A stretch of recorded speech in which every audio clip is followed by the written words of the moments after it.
Hello, my name is Jesse Walter and this is another UDK tutorial. Today we are going to discuss implementing lights into our scene. But before we get started on actually putting a light in, we're going to discuss what the various light options we have in UDK are. So to do that, I'm going to open up Content Browser, drag that back over here, and we need to go into the actor classes. Now, in this drop-down menu, we have lights, directional lights, point lights, skylights, spotlights, and then we have some UT pickup light options. So the UT pickup lights is part of Unreal Tournament. We're not going to cover that today. So we'll disregard this. The skylights, that is a legacy light. We're not going to be using that. And what skylights are is they're an ambient light. They were used before light mass. So since we're using light mass, we're not going to use the skylights. It's basically an old piece of tech that's still in this engine. So the directional lights, basically these are lights that emit photons in a single direction in a parallel format. So they're basically we'll use those kind of like almost similar to your sun. Now with the directional lights, it doesn't matter where you place them in your level. They will emit the same parallel photons. However, if you rotate your directional light, it will change how it casts the shadows in your level. So that is one thing to keep in mind. Point lights are the most common lights that we'll be using in our scene. Spotlights are basically a point light with a cone option, and you can change the radius of that cone to simulate a spotlight. So let's start with the point lights here. Now, in my level, as we can see, I've already added a whole bunch of static meshes. I'll just zoom out here for a second. A lot of work's been done already. Still more to do, but we got a really good start now. Start adding some cool things. So I've got these static meshes of lights in my level. I'm going to switch off game mode, go back into, make sure we're in unlit mode. There we go. So they look cool, and they seem to emit just a tiny bit of light on their own, but we really need to add some real light sources in here for all of these wall lights. So I'm going to open up this content browser, go back to actor classes, and we're going to put a point light. Just a good old generic point light right in here. Alright, so we've got our point light. Just position it right in the center here.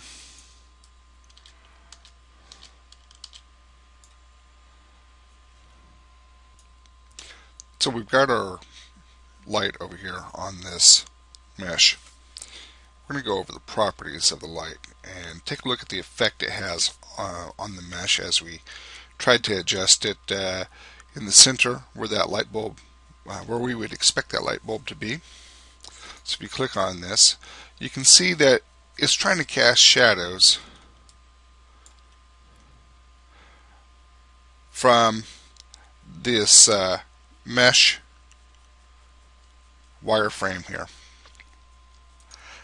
I don't know that I really like that, and I think the shadows are too sharp and hard. So we're going to make some adjustments. Try to find a happy medium here.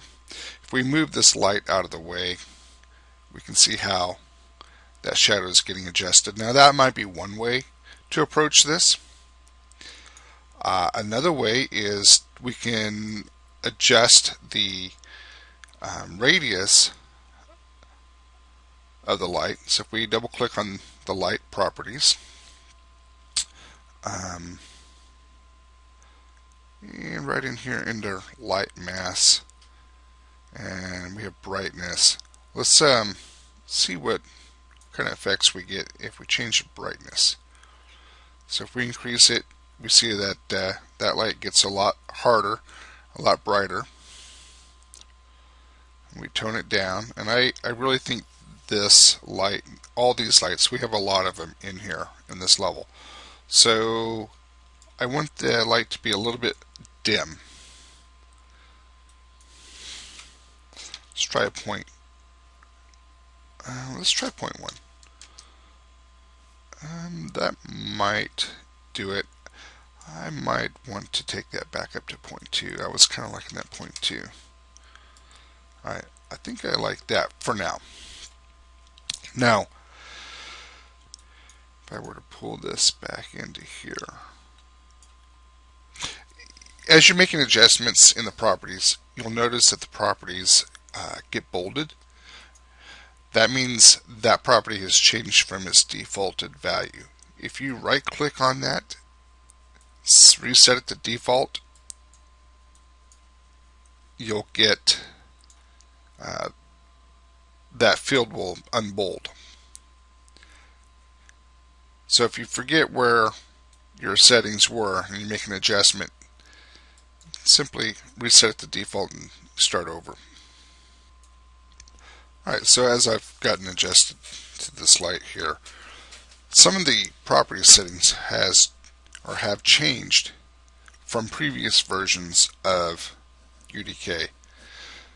So it took me a few seconds to kind of get reacclimated to these properties. They kind of moved the location or the labeling of some of these tabs in here.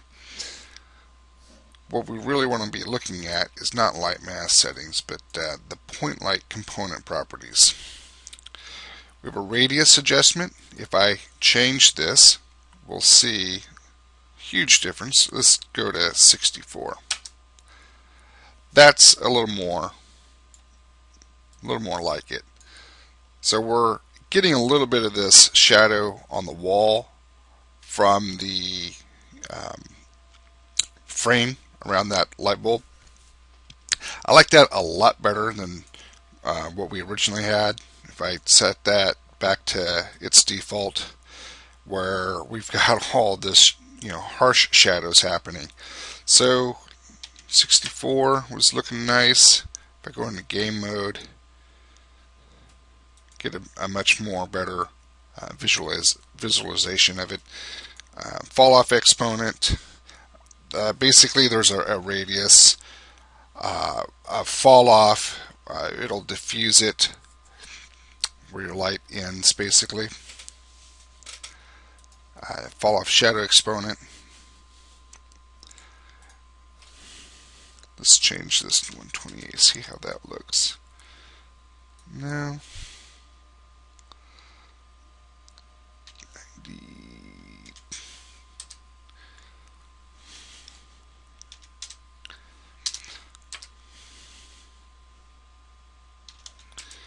That 64 might be the way. If I bump that up to 5.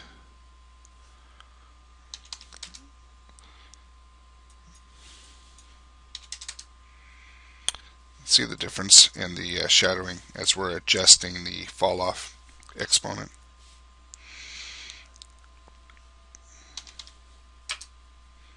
Almost, it's just completely gone now, so change that back to, let's say, 5. Kind of digging that.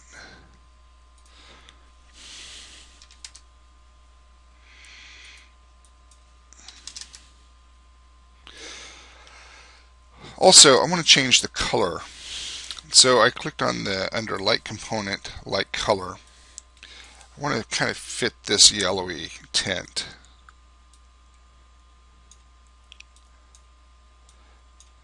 Now you may not see it right away, but if I change it to red, you'll see that. I want to kind of keep it more of this yellowy tint. It might become more apparent as we go through and add this light to all the other static meshes in here. And we may find that we need to readjust the brightness and or the radius to get the desired look we want as we go through this tunnel. There's some other really cool things to talk about with lights. We're going to give this light a little bit of a glow, a bloom. So if we render out the light shafts on this light and change the, let's set this back to default. I was playing with that earlier. There we go. So we get close, we see the bloom adjusting. And that might be a bit intense.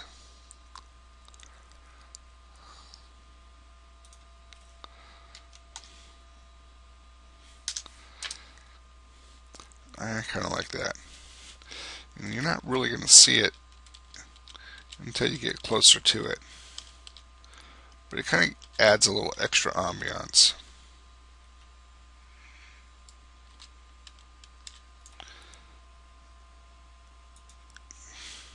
Let's see what 0.7 does, or how about 1.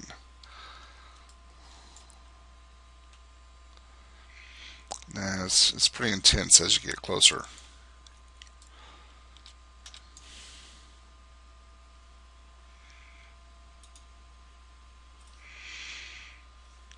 Maybe change that threshold. Let's change this back to 0.5.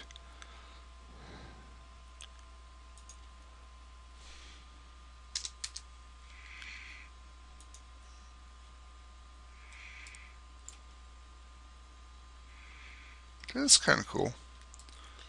And we can still see a little bit of that glow from further back.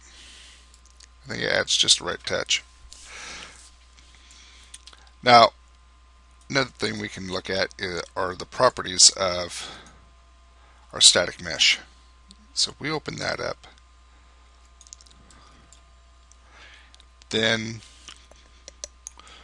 we can also tell it, I'm going to go back, pull off the game mode here. See, as we click on the light, we'll see the lighting properties. So we're going to test this by clicking on the static mesh and then back to the light. So we can take a look at the lighting options under your static mesh component tab. We can accept dynamic shadows, accept lights. So if we click on accept lights or uncheck that, and then we click on our light, we see that it does not cast any shadows. It does not look like it's lit up at all. Switch that back.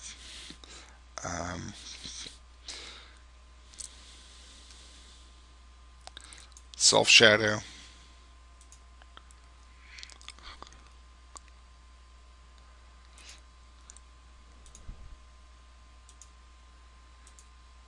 Cast a static shadow. See, it changes what the light will affect. We already checked that out.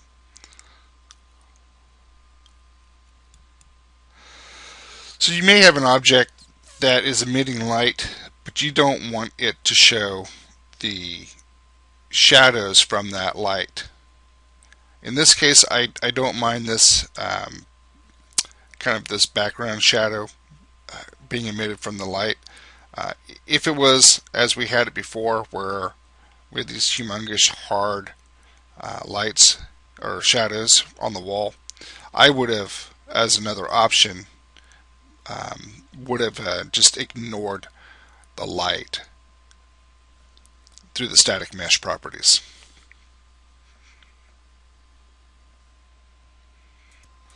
Going back to our light properties, we have this translation option down here. You can adjust the location of the pivot or the light from the pivot by adjusting this translation. We see that that light casting has changed. Let me set this back to default. So that's what that does.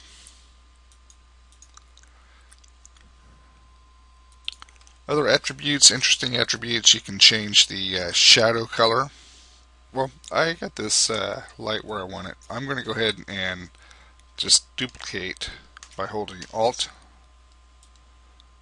and dragging the arrow to each of these light bulbs.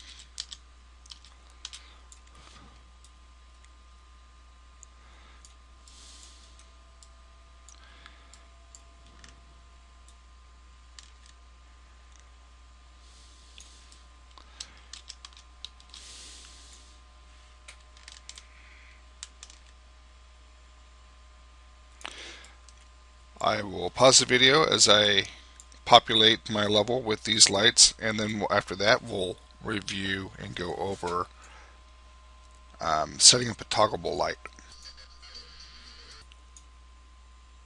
Okay, I'm back. So I've made some adjustments to my light settings. Bring up the properties. I changed the radius 300 and light source 200, brightness 0.2, and of course rendered the light shafts. Then I went ahead and rendered the lighting by building it, and this is what we have.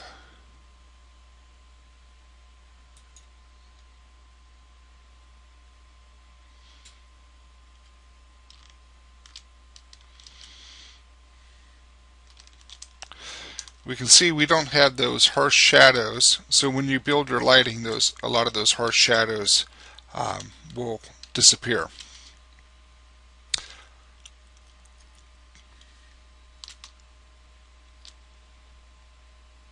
We get just enough light to bounce off the wall there, provide a little bit of ambience. Alright, so the next thing we're going to cover are the toggle lights. Thanks.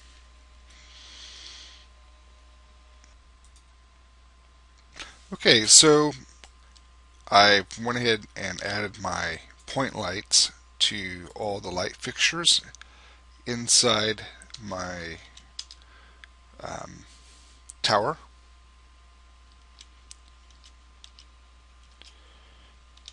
I'll just scroll around through here. Looks like I got an extra one right there. I'm going to delete that.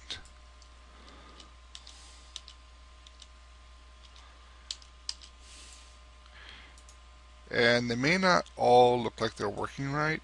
That's because we're going to have to rebuild the lighting when we're done with this.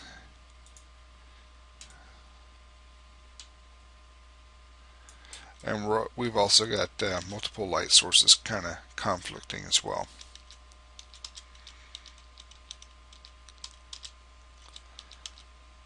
Alright, so I'm going to do something special for the light inside the elevator shaft here. This elevator shaft, this light's going to have to move with the elevator, so I've set that to be a dynamic light, which is a little different than the rest of these lights in here. Also, there's a control switch down here. I will switch to game mode so you can see it. And you can already tell that there is a red and a green hue on this switch.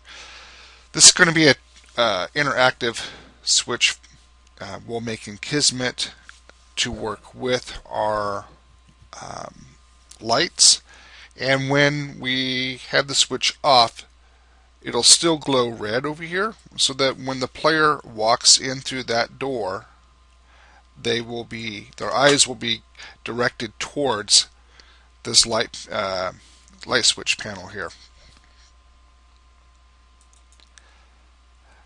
When they interact with that light switch panel, it will turn green and the red will shut off. Also, the lights along the walls will also turn on. So we're going to set them to be turned off in their properties. And we need to set the red on by default and green off by default. Switch back to out of game mode, and I'm going to turn the unlit mode on. So I'm going to grab that. This is the red one. Right click, go to point light properties. By default it is enabled. We see this under light component. Let me close these out to be less distractive. Click on the green and notice the light color is green, so we know we got the right one here. And we are going to set this to disabled. Now I need to set all the rest of my lights in here to be disabled as well. So I'm going to click, hold Control, and click again.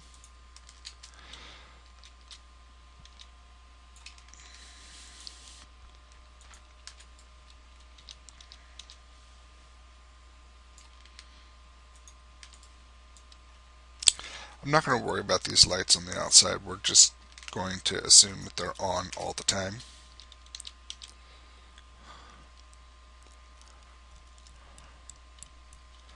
And I think I'll leave those lights alone in the elevator shaft. Okay, I'm on the second floor. Holding Control, click, Control, click.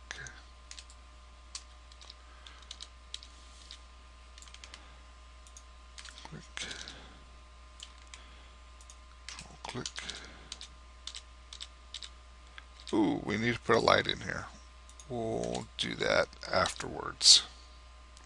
I'll just duplicate one of these lights and move it over. Let's go to the third floor.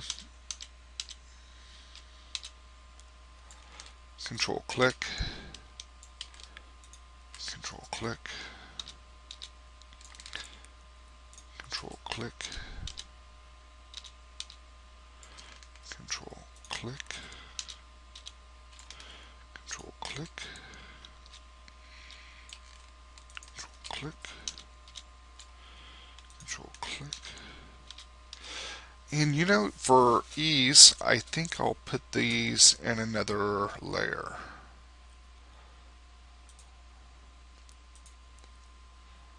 As you can see, while I've been working, I've been creating new layers for all the various static meshes that I wanted to kind of categorize. So new tower lights. Now these lights I've been duplicating from the point light section, so I'm going to remove them from here. If I turn on, there we go, yep.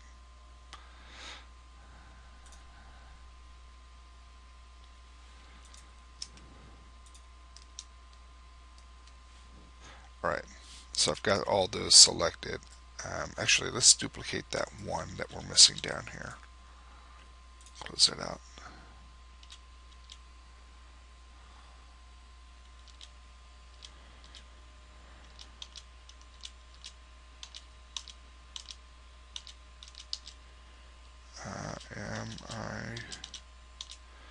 Am I not seeing it?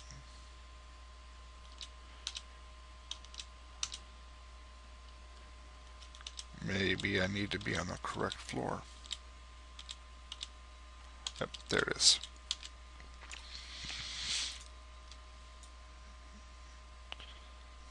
hold Alt, drag.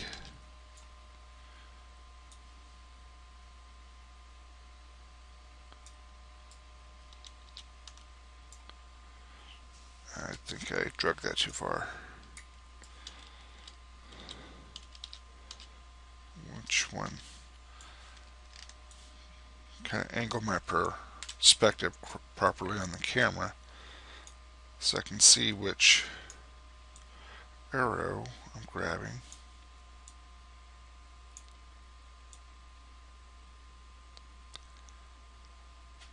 There we go.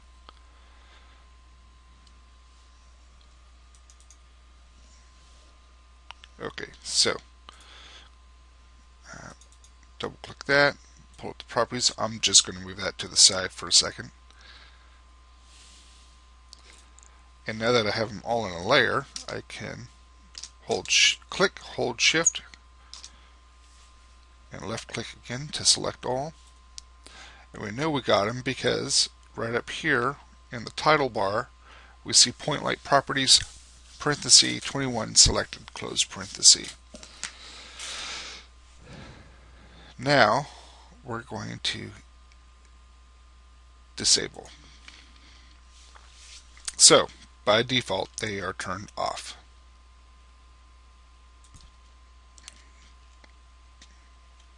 Go into game mode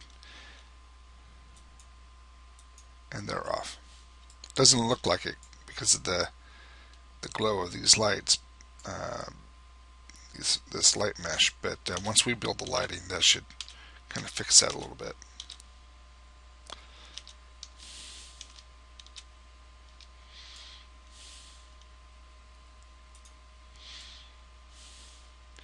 Okay, so they're turned off, and let's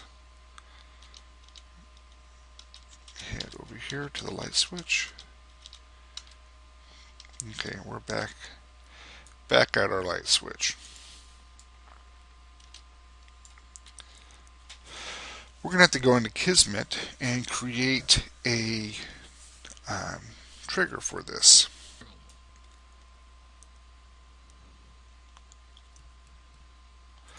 Alright, so make sure we got them all selected. We need to change all of our lights to be toggleable lights. So I'm going to right click on one of these light bulbs,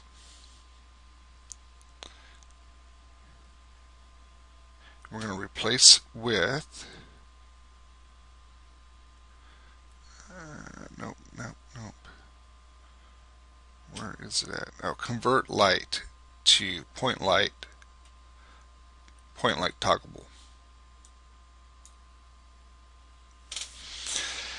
We know they're toggable because of this little chain icon that has been added to the default icon. And we need to change these two as well. So select them, right click, convert light to point light toggable.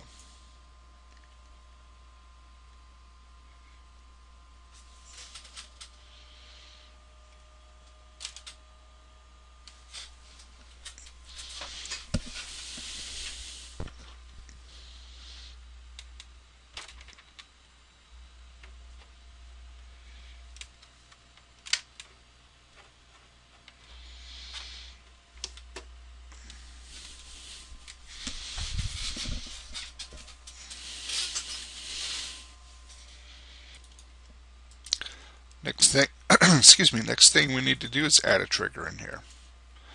So we're going to right click,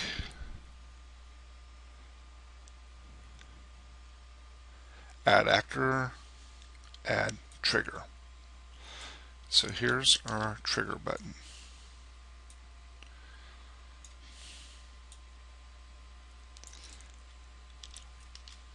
And I'm moving it up, trying to keep it the radius just on that wall there, but within proximity of a player. be able to touch.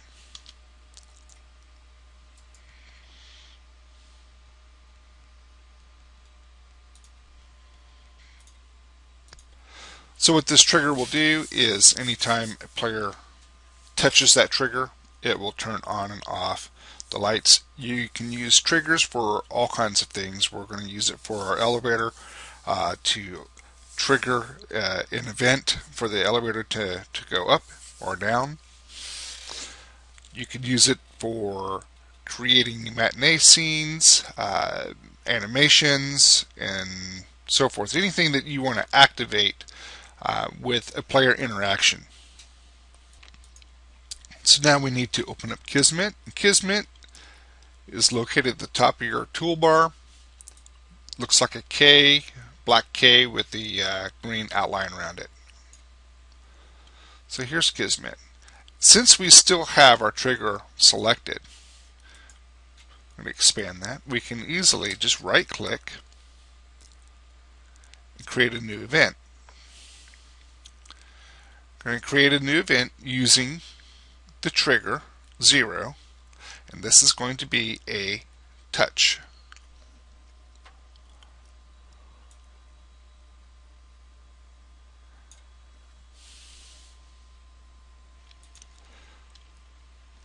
So this event is got a red outline, or has a red outline, and we need to create an action. So we'll right click, create new action, and we want to toggle. So we're going to select toggle and toggle. And this is really quite simple. Now we have two objects on the screen. When I right click onto the matinee screen or work area, we can drag the mouse and move objects around. If you want to move just a component, because sometimes these things get all congested and you need to move things around to organize them visually. To move one, hold Control, click on that one object, and then drag.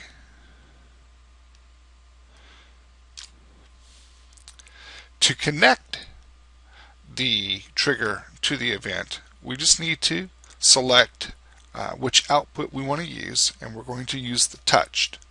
So when we touch that trigger, we are going to turn on that light bulb, or actually all those light bulbs. Actually, the turn on is not what we want. If we were only going to use the switch to trigger something to go on once and only once, we'd use turn on. So I'm going to break that connection, break all links, and I did that by, I'm going to do this again, by the output or input, you can right click, break all links. I'm going to drag this touch, and we're going to move the toggle.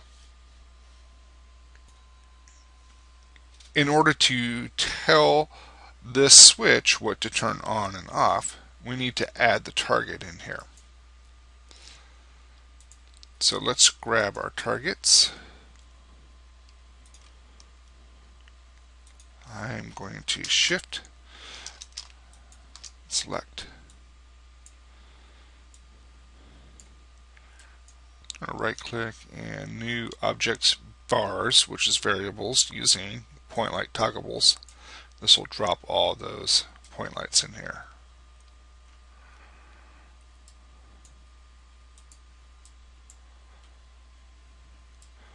Now, to select multiple point lights or objects in here, hold Control, Alt, left click,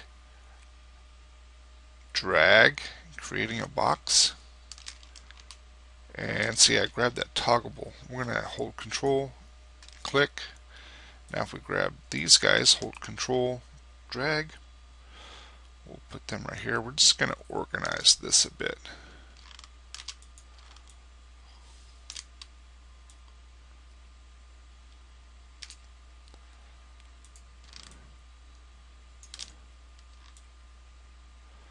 Once again, that is Control Alt click drag.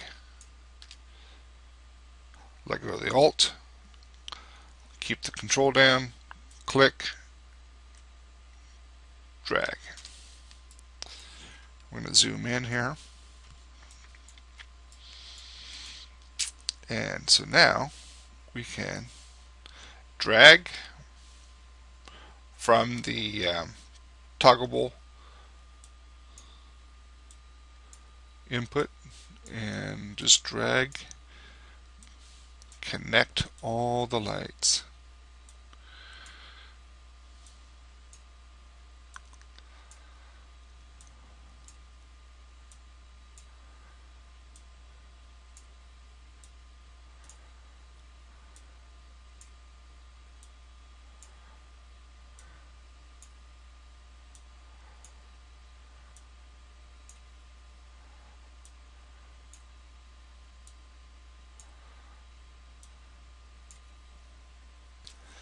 Okay, so another thing we need to look at is the trigger properties. And we can access them by clicking on the trigger in Kismet and opening up the properties down below.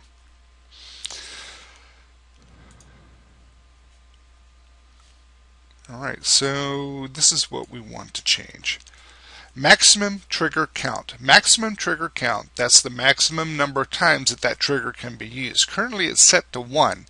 So if we used it as is and activated that trigger with our character, we would be able to turn the lights on, but we would not be able to turn them off. If you were to set this to 2, you could turn them on and then turn them off, but you wouldn't be able to turn them back on again. We're going to set this to 0. Do not be confused. 0 is infinity. So we'll be able to use that switch as often as we need to. The re-trigger delay. Now there's a delay time set for that trigger. So once we've turned them on, there's a 0.1 second delay on being able to re-trigger or reactivate that trigger. We're going to leave that delay on. You may modify your delay as need be. There could be a time where you don't want the lights to come back on, or whatever trigger you've got to come back on for a certain length of time.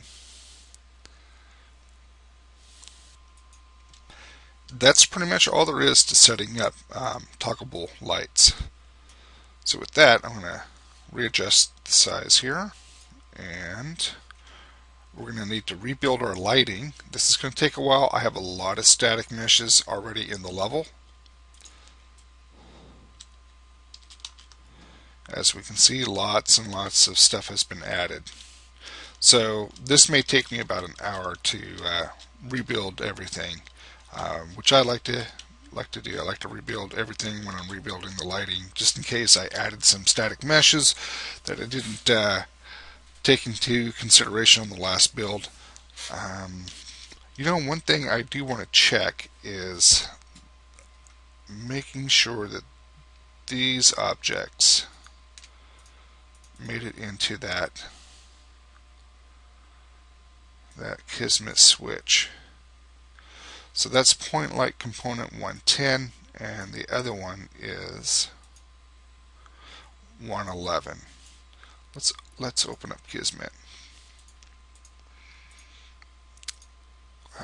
Right.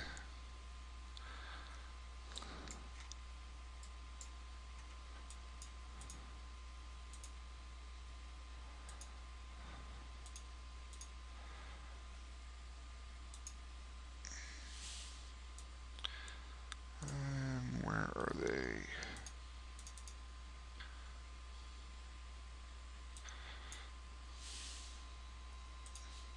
So by double clicking on the variables, we can see the property changes and the view changes. It finds that object.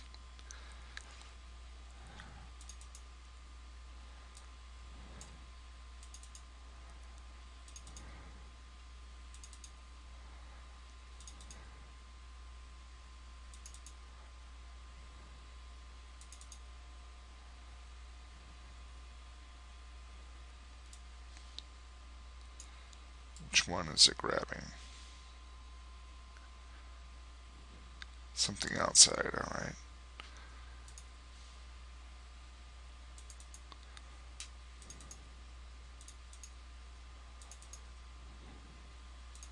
I'm also looking at the name up here.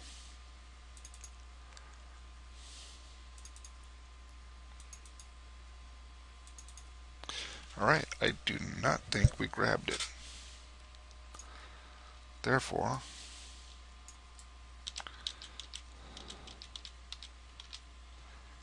I might have left those out when I was talking about the elevator lights. Alright, so we're going to grab this and grab the one right behind it.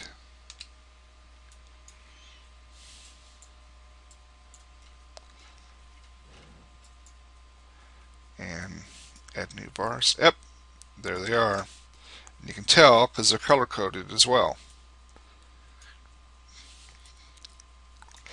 Bam, that should do it.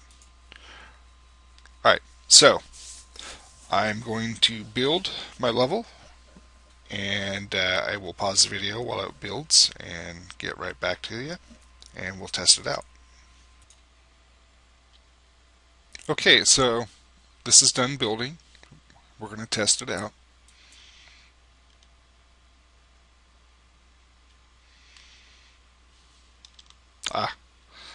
Starting way back here.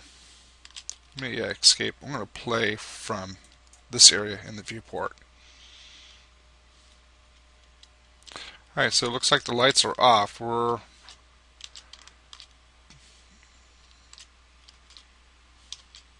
There's our switch. So if we approach this, it should trigger this to turn green and turn these lights on.